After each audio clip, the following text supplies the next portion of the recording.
the assumption you're going to go into a real estate office looking for a place to rent, unless you wear raggedy clothes. So you're going to want to go into this nice neighborhood. You basically get to say what you want to, be anywhere you want to. You get privilege. You don't have to work as hard. You can slack off in jobs and still get promoted and still not have to worry about somebody coming after you. So whiteness to me is about privilege and access to information systems and people and power that you didn't earn. I went through a time where I was poor and I had to take care of my father, and I worked with about 100 African American men, and I was the only white male on the shop floor, and I was really horrible at this job. It was a metal grinder. I'd grind too much of it. I'd make big indentations. I was constantly messing up, and I was sure I was going to get fired. It was just a matter of time. And about 6 months into the job, the boss and a few of the managers come over. They're all white men. And I thought, this is it. This is the day I'm getting fired. And they came over and told me that they've had their eye on me and they think that I'm management material. I said, what? Yeah. And they said, yeah, you stick around for a while and we think you've got potential to be a manager here. It's all embedded in every piece of our country. It's embedded in every structure that we have. It's embedded in our economics. It's embedded everywhere. When I walk into a bank, or when I walk into anybody's neighborhood, or when I walk into anybody's store, that I'm acceptable, that I can go anywhere I want, and I'm seen as an acceptable person. And the reason I am acceptable is because I'm white. I remember when I was going to get my driver's license renewed for the first time. I really couldn't see very much without glasses. I didn't have any glasses with me. They had you go to one of these machines you look in and see like what letter it is and etc. I couldn't see any of it. I was one of the few white people there, and the guy behind the desk was this older white guy, and he just said, "Oh, don't worry about it. Go ahead." I was like, "Is he just letting everybody through?" And I saw that he wasn't, and I kind of was like, "Oh, okay." It's the ability to walk into the bank in Savannah when we were ready to build our house and borrow $100,000, and neither one of us were working. I mean, that to me, that is just so incredible that we could do that. I mean, of course we had to present, we had to give them facts and figures and all that kind of thing, but if you were a person of color and you walked in and you said, well, we're neither working and they're going to loan you $100,000.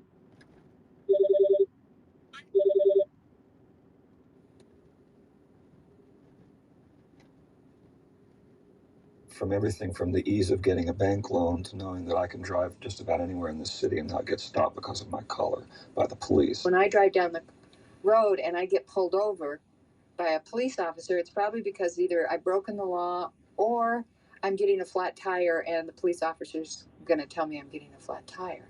Well, when I get pulled over, I don't get tickets. I'm a white woman, middle class, in a minivan. I get pulled over all the time for speeding.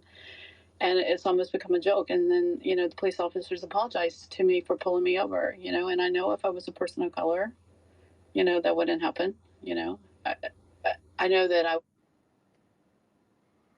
I could literally go on, and that's about a 35-minute video. Good morning. I really wasn't going to leave this stream because I had to make a trip across town because I messed up. And I had my grandson's lunchbox, and I tried to do anything that keeps him from having to be outside of himself. So I took his lunchbox to him. It wasn't anything special. I didn't make his lunch. I didn't do anything. His mom did all that. But he has a small lunchbox and he has a big lunchbox. And he knew he was carrying the little lunchbox. So I didn't want him to have any type of reason to not be himself. As he continues to grow and things happen, I need, if I can make the situation right for you, then I need you to make the situation right for everybody else. So he knows the rules. And that was my chance to be able to tell him that. So I had to go all the way across town. Then being across town, I also had to get marshmallows because they didn't have marshmallows where at the store nearest to me, GFS, so I had to go to the west side. So kill two birds with one stone, give me some opportunity to drive back. And I said, you know what, I'm going to put this up. What up, Free? Brother Jordan, Sister June, how you doing? It's between 9 and 10, Sister June. I didn't actually plan to do this one right now, but I'm going to dedicate this one to you.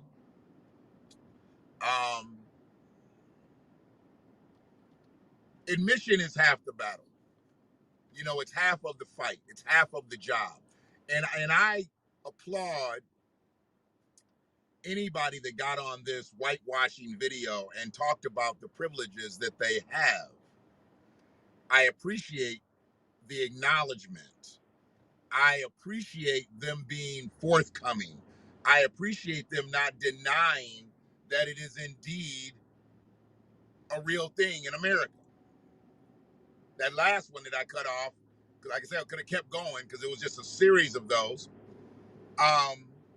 She said it's a joke. She gets pulled over. She's a white woman, middle class, minivan. I'm driving amongst a lot of them right now. And she gets pulled over. She never gets tickets. Find 5 black women that'll tell you that. Five non-white women that'll tell you that. It ain't out there. It ain't out there. And the reason that it's not out there is because of white supremacy. The reason that it's not out there is because white privilege.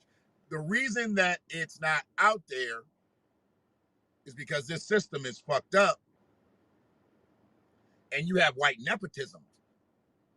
See, that's part of white privilege, white nepotism. They're not going to give you that same justice that they would give another Caucasian person. And they may not even be Anglo. We could be talking about an American Jewish person. We could be talking about an Irish. We could be talking about, you know, as long as they don't look like me, they good. They good. And it's denied by so many people on so many levels. Crazy thing is, it's denied by black people. When I talk to black people, I mean, oh, man, that shit don't exist. Come on, man. Really? So they done got you too? And you don't even have any money. Like at least if you was gonna take the payoff, it could have been some money. But I see a lot of white acceptance that black people are looking for right now. And to me, it's laughable. You know, I don't even bring it up a lot of times when I see posts and I'm like, oh, here we go. Here we go. You know, jumping off in a picture, trying to be in a picture with a celebrity type, a notable or whatever. A white man, you know. We do it with black people too. And I understand the excitement of seeing somebody that's a celebrity and this, that, and the other. But I done been around so many goddamn celebrities and notables, dignitaries, politicians, and all that shit. Don't none of that shit matter to me. You still a man, just like I am. You still put your motherfucking pants on, just like I do. You just have more money than I got. That's all. You just have more access than I got. That's all. I don't give a fuck about any of that other shit. The fact that you're not sharing it with me, I can't get in your pockets. I can't be upset about it. So the privilege is out there. They acknowledge the privilege, and I appreciated that. But as I said, it's only half the job. The other half of the job is when you see the bullshit, when you've been a part of the bullshit, speak out on the bullshit. They did a good job with that recorded video. But I need each one of those individuals to be in their sector speaking out against that shit. It was a cute video. It was good. It was good to watch. I saw the motherfucker probably about 4 or 5 o'clock in the morning. And then I went back and it was just like, there was a core part where it was just like rapid fire, rapid fire, rapid fire. And they were just hitting you with shit that had happened to them or not happened to them because they were white. Well, when that type of shit happens or does not happen, need you to put that back into the atmosphere around a whole bunch of white people, not black people, not something that black people are going to watch, because we need the acknowledgement, but we don't, because we already know it exists. So it's kind of redundant by us hearing that. You know, we're not going to ask a rhetorical question. Well, some of us are.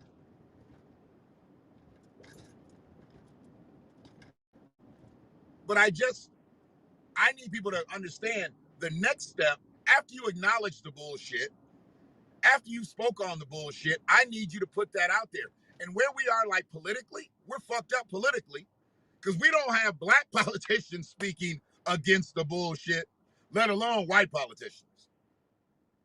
So if you don't have those figures speaking against it, how are you going to have the people that you, because these were just regular people. These were not notable people. These were not notable people. These were just ordinary Joes and Joannes. And they all look so different. It was crazy. I wish I could have had the video up. They were not the same type of people. They didn't go to the same territories. They had Northerners, Southerners, East Coast, West Coast. You could tell. They did a really good job of finding people on all four corners of this country. And it's the same shit. Same shit. So where we need to find ourselves is when we see something like this, and we know somebody else has seen something like this, like, I don't need you to put up your Black Lives Matter sign. I need you to speak on it. Hold up a Black Lives Matter sign, don't do shit for me. I need you to march with us to the halls of justice and stand with us. Fuck them protests. Protests can only take us so far. But are you standing with us politically? When we start talking about repair, we start talking about reparations, we start talking about restorative justice. I don't see anybody now talking about the George Floyd anti this, that, and the other, whatever the bill is. I don't see nobody talking about it, black or white. We done got a little past it now. You notice that? It's over. When they gonna wait till George's birthday? They gonna pass it on his birthday? This motherfucker literally was riding his bike out. I'm doing 42, 43. Just ride his bike out right across from me. Now, if I'd have hit him, we'd have had a vehicular homicide. I'd have had several witnesses and cameras. That corner's cammed up to show that he just pedaled out in front. And there would have been no way for me to stop. And I'd have had a body on my vehicle. And I had to go through a whole bunch of bullshit. It was not my fault. I don't think you can call it justifiable vehicular homicide, but his ass would have been dead, and it would have been justified because there was no way for me to prevent it. But anyways, where we are now is we got to get past being allies with people who are really just associates. You are not an ally until you're willing to speak on it. Fuck them marches. If you ain't with us politically on this shit, where are the allies with the HR 40? You talk to white people about HR 40? Have you talked to white people about reparations? Probably not. You don't want to jeopardize your friendship. You don't want to put your friendship in the lurch. Well, I think it's time to put your friendships in the lurch. I'm sorry to hear that, man. God damn. I rarely get people on here that have had to deal with some of the bullshit directly. And I appreciate you sharing that, Brother Ted, Brother Antoine.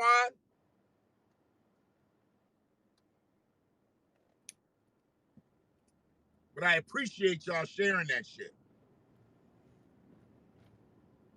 Because by sharing it,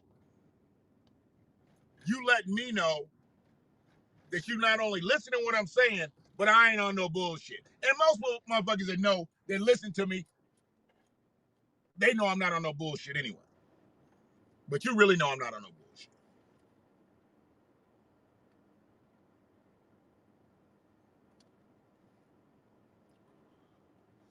But I just want to say hello because this was a short one. This is a short one. I'll get back to a long one. I got a conference call to do. Got some other shit popping this morning. It's just where we are. There's absolutely nothing wrong with having white associates. But if you can't turn them white associates into white allies, what you doing? What you doing? Like my grandmother said, you got a dollar, you got a friend. Black folks don't need no more friends. We need allies. We don't need people to move our movement either. Don't come in trying to take over the movement. Be a part of the movement. When it's your time to speak on it, speak on the bullshit, help us politically. If not, don't ask us to help y'all. Because there's a flip side of that. Don't be out with your campaign shit asking us to do the shit with the Democrats and all this. Like, no. I'm done advocating for anybody if they ain't advocating for me. Done. D-U-N. I get that recorded up. Because they'll be like, yeah, he couldn't spell done. You motherfuckers know I can spell done. But y'all be good. Get back on here. Just wanted to acknowledge everybody. If anybody else slipped in here and I did not get you, I apologize. But I just had to get this short dog in this morning.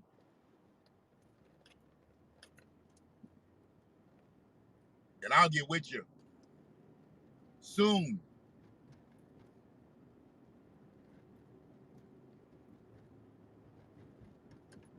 Can be an ally. They can't be an associate. Period.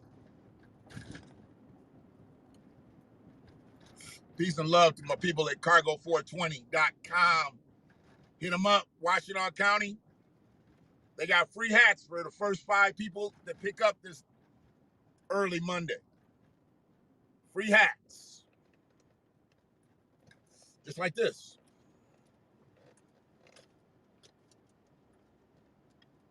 Just like this. Can't have mine. You don't want mine anyway. I didn't sweat it.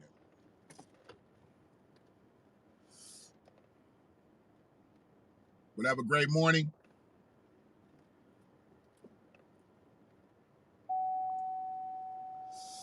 And may your coffee be hot and your attitude on white supremacy be cold.